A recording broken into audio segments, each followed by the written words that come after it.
Je vais m'associer aussi à l'ensemble des témoignages de la population pour remercier l'ensemble des acteurs hospitaliers et plus particulièrement bien sûr ceux de Tivoli pour leur force de dévouement, d'abnégation, de solidarité et également de volontariat. Vous faites un métier formidable et nous sommes fiers de vous.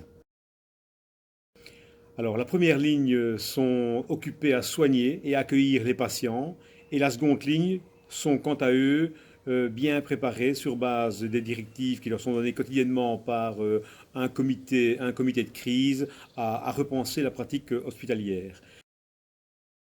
Alors au travers de ce que nous vivons à l'heure actuelle, l'équipe et le travail a été réorganisé. Alors certains sont amenés à faire un métier qui n'est pas le leur, à renforcer leurs collègues.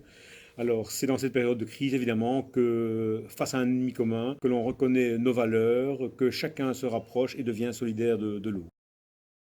Je ne manquerai pas non plus de vous rappeler les principes de précaution. Protégez-vous, protégez les autres. Et pour ceux qui travaillent, pensez aussi à vous accorder des moments de répit. Alors, comme on vous l'a dit, la crise risque d'encore être longue. Évidemment, on espère le contraire, mais nous craignons quand même être engagés dans un marathon.